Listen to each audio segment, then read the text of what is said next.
large sums of money from Farshad Jahidi back in 2007.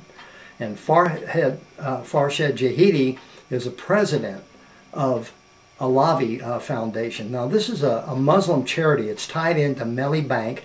Melli Bank is the front for the Iranian nuclear program. They're also tied into Asa Corp. And Asa Corporation is in New York. Their home offices are in the Channel Islands.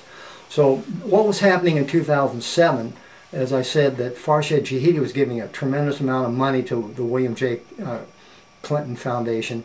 Also, Farshad Jahidi, he pled guilty to obstructing justice and hiding information that related Melli Bank to terrorism. So taking a look at Melli Bank, what we see is the fact that there are several terrorists on the board of Melli Bank. One of them is a friend of Bill Clinton's, and this particular person is the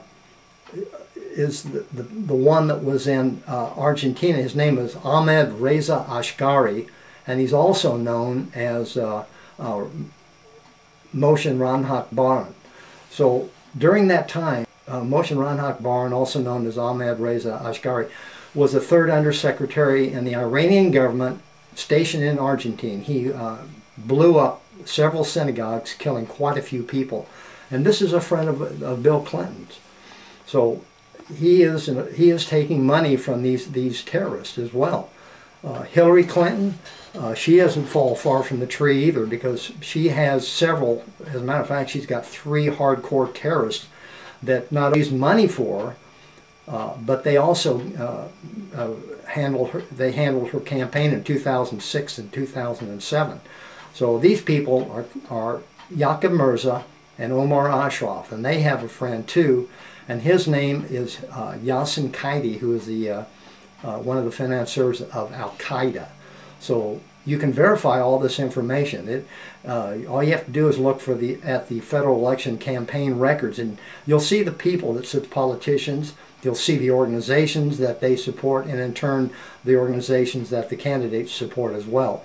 So all of this is instrumental in tying in the terrorists with these politicians, and it all goes back to Obama. Also, another individual that we need to look at is John Esposito. Now, he's a professor at Georgetown University. He also has many terrorist friends that he's aligned with, including one of the grandson of the founder of Muslim Brotherhood that Hassan started.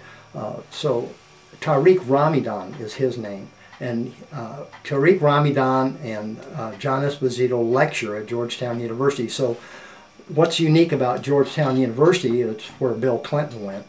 And also, that's where they have a center that's built with all Muslim Brotherhood money.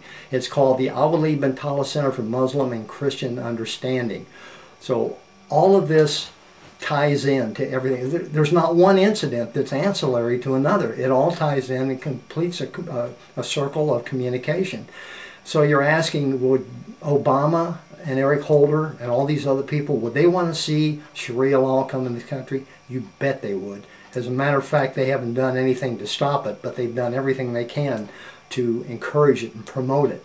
So as Obama said in his book, Audacity of Hope, on page 261, when the political winds shift and things get ugly, I will side with the Muslims. And he also said that he has known Islam on 3 continents. That's the experience that guides his conviction. So whatever guides the conviction is his agenda. And you'll be able to find out what his agenda is, his personal and political agenda, if you get the book, Two Truths, Two Justices, that's available at Amazon.com, BarnesandNoble.com, also 25,000 bookstores across the nation, as well as being on Kindle, Nook, and every ebook reader. So it's important to understand the face of the enemy. And I'm calling it out right now, that Barack Hussein Obama, with all his terrorist counterparts, as well as Eric Holder, that watches Obama's back, that's why he was put in that position as U.S. Attorney General, that won't even prosecute Omar Imam, that is a co-founder of CARE and threatened the United States with terrorism. But all of these people, they need to be brought out. They are guilty of treason, sedition, and seditious conspiracy. And if you look at the United States Code Title 18, Part 1, Chapter 115, Section 2381 to 2390, and possibly excluding 2382 and 2383, you'll see that they are very guilty of treason and sedition and seditious conspiracy.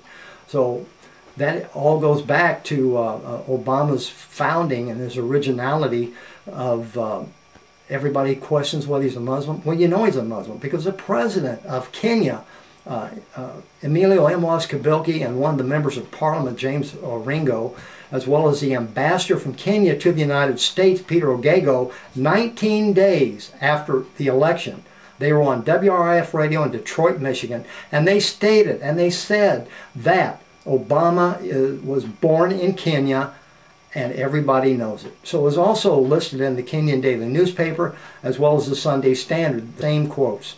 So we know what Obama is and where he's coming from.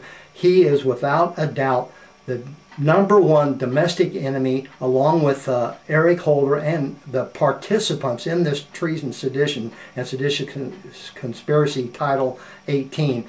He is guilty of all of these charges.